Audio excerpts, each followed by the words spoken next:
नमस्कार दोस्तों, स्वागत है आपका हमारी आज की इस कहानी में। मेरा नाम है हर्ष। तो चलिए शुरू करते हैं आज की कहानी। आज की हमारी कहानी कालिंदी हॉन्टेड मेट्रो स्टेशन पर है। दिल्ली, भारत का दिल, जहां हर रात लाखों लोग सफ़र करते हैं, लेकिन इस भीड़ भाड़ वाले शहर में एक जगह ऐसी भी है जहां लोग जाने से डरते हैं। वह है कालिंदी मेट्रो स्टेशन। यह स्टेशन सिर्फ नाम से ही नहीं बल्कि सच में हॉन्टेड है। कहते हैं कि रात के समय यहाँ कई अजीबोगरीब घटनाएं होती हैं, जैसे लिफ्ट का खुद ब खुद बंद हो जाना और एक महिलाओं की चीखों की आवाज़ जो रात के 12 बजे के बाद सुनाई देती है। यह सिर्फ अफवाह नहीं बल्कि कई लोगों ने इसे देखा भी था, जिसे देखकर उनकी रूह कांप गई। इस स्टेशन से डरावने होने की असली वजह एक आत्महत्या से जुड़ी हुई है। साल 2010 की बात है, जब एक लड़की जिसका नाम नेहा वर्मा था ने आलिंदी मेट्रो स्टेशन के प्लेटफॉर्म नंबर 2 से छलांग लगा दी। कहा जाता है कि वह अपनी शादी से एक दिन पहले अपने प्रेमी से मिलने आई थी, लेकिन उसके प्रेमी ने उसे धोखा दे दिया। यह सदमा वह सहन न कर पाई और उसने ट्रेन के आगे छलांग लगा दी। लेकिन जो सबसे डरावनी बात थी वो ये थी कि उसकी आत्महत्या के बाद इस स्टेशन पर कई अजीब घटनाएं होने लगीं। मेट्रो के गार्ड ने कई बार एक सफ़ेद साड़ी पहने महिला को देखा जो प्लेटफॉर्म पर अकेले खड़ी रहती थी और फिर अचानक गायब हो जाती थी। कई यात्रियों ने शिकायत की कि जब वे स्टेशन पर रात के समय अकेले होते हैं तो उन्हें ऐसा लगता है जैसे कि उनके पीछे कोई चल रहा हो। जब वे मुड़कर देखते हैं तो वहाँ कोई नहीं होता। अरुण कुमार, जो यहाँ पिछले कई सालों से काम कर रहा था, वो कहता है, मैं यहाँ पिछले 15 साल से काम कर रहा हूँ और मैंने ऐसी चीज़ें देखी हैं जिन्हें मैं शब्दों में नहीं बता सकता। एक बार रात के 2 बजे मैं अपनी ड्यूटी पर घर जा रहा था, तब मुझे प्लेटफॉर्म पर किसी के रोने की आवाज़ आई। जब मैं वहां पहुंचा तो मैंने देखा कि एक लड़की रेलिंग के पास खड़ी है। मैं जैसे ही उसके पास गया वह गायब हो गई। उस दिन के बाद मैंने कभी रात की ड्यूटी नहीं की। मेट्रो प्रशासन ने इस रेलवे स्टेशन पर कई CCTV कैमरा लगाए हैं, लेकिन एक बार भी उनमें कुछ रिकॉर्ड नहीं हुआ। लेकिन जब सिक्योरिटी गार्ड वहां जाकर देखते हैं तो उन्हें कुछ नहीं मिलता। एक बार तो CCTV में यह रिकॉर्ड हुआ कि एक आदमी अचानक प्लेटफॉर्म से गिर गया, जबकि उसने खुद बताया कि किसी ने उसे पीछे से धक्का दिया। लेकिन जब वीडियो देखा गया तो वहां कोई नहीं था। यात्री विकास डरते हुए कहता है, मैं रोज़ इसी स्टेशन से ऑफिस जाता हूँ, लेकिन एक रात मैं अपनी शिफ्ट ख़त्म करके यहाँ रुका था। मैंने देखा एक सफ़ेद साड़ी पहने एक औरत दूर खड़ी है। मैंने सोचा शायद ये कोई यात्री होगी, लेकिन जब मेट्रो आई और मैंने उसकी तरफ देखा तो वहाँ कोई नहीं था। रात की आखिरी ट्रेन चलाते हुए मुझे कई बार महसूस हुआ कि जब कोई ट्रेन के ट्रैक पर खड़ा है, लेकिन जब मैंने इमरजेंसी ब्रेक लगाया तो वहाँ कोई नहीं होता। यह सिर्फ वहम नहीं, कुछ तो इस स्टेशन में है। कालिंदी मेट्रो स्टेशन की ये घटनाएं सुनकर एक पैरानॉर्मल इन्वेस्टिगेटर रोहित मल्होत्रा इस जगह पर रात बिताने का फैसला करता है।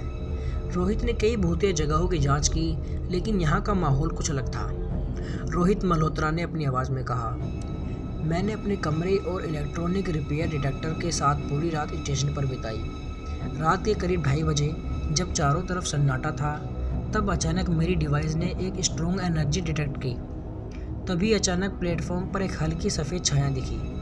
रोहित के अनुसार इस स्टेशन पर एक भूली हुई आत्मा है जो शांति चाहती है। उसे इंसाफ चाहिए या शायद कोई ऐसा जो उसकी अधूरी कहानी को पूरा कर सके। जब हमने नेहा वर्मा की आत्महत्या का रिकॉर्ड खंगाला तो हमें एक चौंकाने वाली सच्चाई का पता चला। नेहा की मौत आत्महत्या नहीं बल्कि एक प्लान मर्डर थी। जी हाँ, वो किसी हादसे का शिकार नहीं हुई थी। दिल्ली पुलिस ने कुछ गुप्त रिपोर्ट के मुताबिक बताया कि नेहा वर्मा उसके प्रेमी अंकित शर्मा ने धोखा दिया। वह पहले से ही शादीशुदा था जो नेहा को झूठे प्यार में फंसा रहा था। जब नेहा को उसकी सच्चाई का पता चला तो उसने उससे जवाब मांगा, लेकिन अंकित हमेशा उसे टालता रहा। 14 जुलाई 2010 की रात नेहा अपने दोस्त को एक कॉल करती है। तू सच कह रही है, अंकित ने मुझे धोखा दिया, मैं उससे मिलने जा रही हूँ, अगर कुछ हो जाए तो पुलिस को बता देना। इसके बाद नेहा कालिंदी मेट्रो स्टेशन जाती है, लेकिन वहाँ जो हुआ वो एक एक्सीडेंट नहीं था। कुछ रिपोर्ट्स बताती हैं कि नेहा ने अंकित को स्टेशन पर बुलाया और उससे सवाल किए, लेकिन अंकित उसके सवालों से गुस्से में आ गया। नेहा को प्लेटफॉर्म से धक्का देने वाला कोई और नहीं बल्कि अंकित था, लेकिन पुलिस इसे आत्महत्या का केस मानती रही क्योंकि स्टेशन के सीसीटीवी कैमरे में कुछ भी साफ रिकॉर्ड नहीं हुआ, बस एक धुंधली परछाई दिख रही थी। और शायद यही वजह थी कि नेहा की आत्मा आज भी वहां भटक रही है। उसे न्याय चाहिए। इस स्टेशन पर एक और रात बिताने के लिए पैरानॉर्मल इन्वेस्टिगेटर रोहित मल्होत्रा एक बार फिर यहाँ आते हैं, लेकिन इस बार जो हुआ वो पहले से भी ज़्यादा डरावना था। रोहित डरती हुई आवाज़ में बताते हैं, जब मैं यहाँ पहली बार आया था तब सिर्फ अजीब आवाज़ें सुनी थी, लेकिन इस बार मैंने खुद महसूस किया कि कोई मेरे पीछे खड़ा है। मैं मुड़ा लेकिन वहाँ कोई नहीं था। अचानक मेरी डिवाइस तेज़ आवाज़ करने लगी और प्लेटफॉर्म की लाइटें अपने आप बंद होने लगी। रोहित और उसकी टीम ने इस स्टेशन पर स्पिरिट बॉक्स सेट लगाए थे, जो एक ऐसा डिवाइस है जिसे आत्माएं बातचीत कर सकती हैं। स्पिरिट बॉक्स शुरू होता है, रोहित, अगर यहाँ कोई आत्मा है तो हमें संकेत दो। कुछ सेकंड बाद एक धीमी सी और साफ आवाज़ आती है, अंकित। रोहित, क्या तुम्हें इंसाफ चाहिए? स्पिरिट बॉक्स एक आवाज़ आती है, मुझे मार दिया गया। टीम के एक सदस्य डर कर पीछे हट गया। सबके रोंगटे खड़े हो जाते हैं। रोहित का कहना था कि यह उसके करियर की सबसे डरावनी इन्वेस्टिगेशन थी। रोहित और उसकी टीम के बाद एक हवन करवाया ताकि नेहा की आत्मा को शांति मिले, लेकिन क्या सच में इस दुनिया में चली गई? इसके बाद कुछ महीनों तक स्टेशन पर कोई डरावनी हरकत नहीं हुई, लेकिन एक साल बाद एक और घटना घटी। 2023 में एक मेट्रो ड्राइवर ने रिपोर्ट दी कि उसके रात के समय प्लेटफॉर्म नंबर 2 पर एक सफ़ेद साड़ी पहने एक लड़की खड़ी थी। जब उसने उसे ध्यान से देखा तो वह अचानक हवा में गायब हो गई। नेहा की आत्मा को सच में इंसाफ चाहिए था, लेकिन क्या उसकी आत्मा को सच में शांति मिल पाई? रोहित मल्होत्रा और उसकी टीम ने हवन करवाया था, लेकिन फिर भी कुछ महीनों बाद एक ड्राइवर ने दावा किया कि उसने सफ़ेद कपड़ों में एक महिला को प्लेटफॉर्म पर देखा।